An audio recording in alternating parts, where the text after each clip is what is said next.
इतिहास में कुछ नाम सिर्फ इसलिए अमर नहीं होते कि उन्होंने तलवार चलाई, बल्कि इसलिए कि उन्होंने उस तलवार को चलाने से पहले हर दर्द, हर कुर्बानी और हर फर्ज को स्वीकार किया।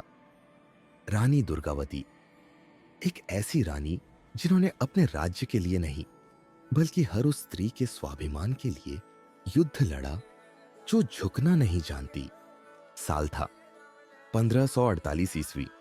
स्विंगल स्थान था गोंडवाना राज्य, जहां राजा दलपत शाह की मृत्यु के बाद उनकी पत्नी इंद्रानी दुर्गावती ने राजपाट संभाला। गोंडवाना उस समय कोई बहुत बड़ा साम्राज्य नहीं था, पर उसकी सीमाओं पर हमेशा आंखें गड़ी रहती थी।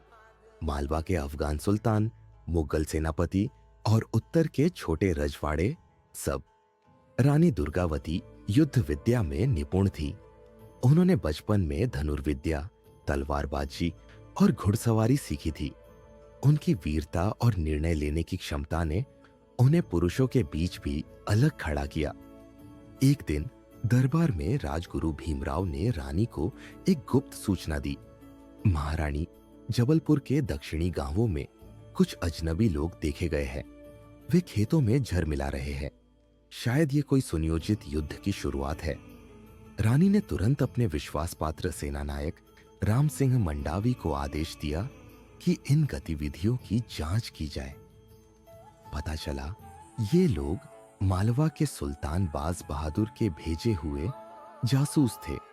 उनका मकसद था गोंडवाना को अंदर से तोड़ना, ताकि बिना युद्ध लड़े उसे अधीन किया जा सके। रानी ने अपने बेटे वीर नारायण को युद्ध की तैयारी सिखानी शुरू कर दी। उनकी नीति साफ थी, युद्ध से बचा जा सकता है, पर आत्मसमर्पण से नहीं। रानी ने किले की दीवारों को मजबूत करवाया, अंदरूनी गद्दारों पर निगरानी बिठाई और निज जनता को सशक्त बनाने की शुरुआत की। लोगों ने देखा कि एक स्त्री घोड़े पर बैठकर तलवार के साथ नगर भ्रमण करती है और कहती है, मैं रानी नहीं, इस माटी की पुत्री हूं। और जब माटी पर आंच आए तो पुत्री भी रणचंडी बन जाती है। 1549 ईस्वी बाज बहादुर ने एक दूत भेजा, जिसमें लिखा था, यदि गोंडवाना की रानी हमें बिना युद्ध के समर्पण कर दे तो हम उसे सम्मानपूर्वक अपने हरम में स्थान देंगे। यह सुनते ही दरबार में सन्नाटा छा गया।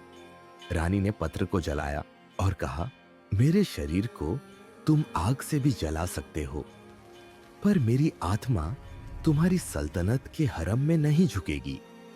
युद्ध होगा और आखिरी सांस तक होगा।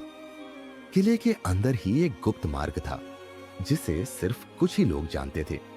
रानी को शक था कि राजा दलपत शाह का दूर का रिश्तेदार दीवान हरिहर उस मार्ग के बारे में सुल्तान को बता चुका है। राम सिंह मंडावी ने छानबीन की और सच सामने आया। हरिहर ने राज्य का नक्शा और गुप्त मार्ग मालवा को बेच दिया था। रानी ने तुरंत उसे गिरफ्तार कर फांसी का आदेश दिया।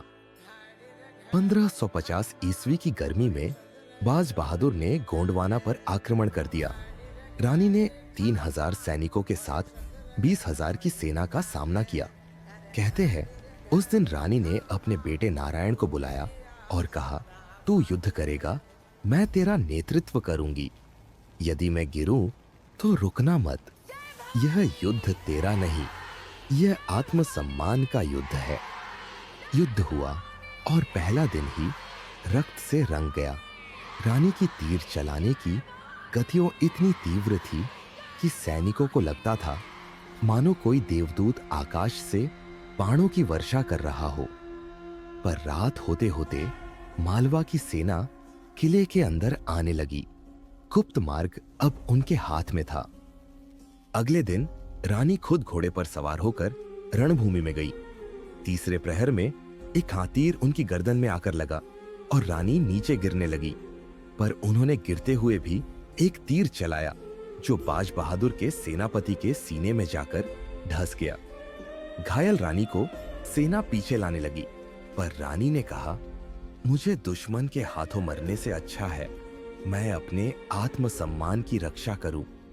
और वही एक पत्थर के पीछे बैठकर रानी दुर्गावती ने स्वयं अपने कटार से बलिदान दिया।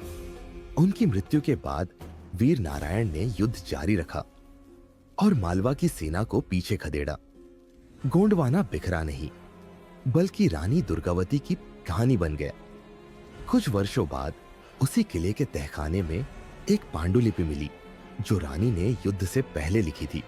अगर मैं हारूं भी तो मेरी हार को जीत में बदलने का उत्तरदायित्व मेरी आने वाली पीढ़ियों का है। मेरी मृत्यु को शौर्य न कहो, उसे एक उत्तरदायित्व मानो, क्योंकि मैं नारी हूं और हर नारी रानी दुर्गावती हो सकती है।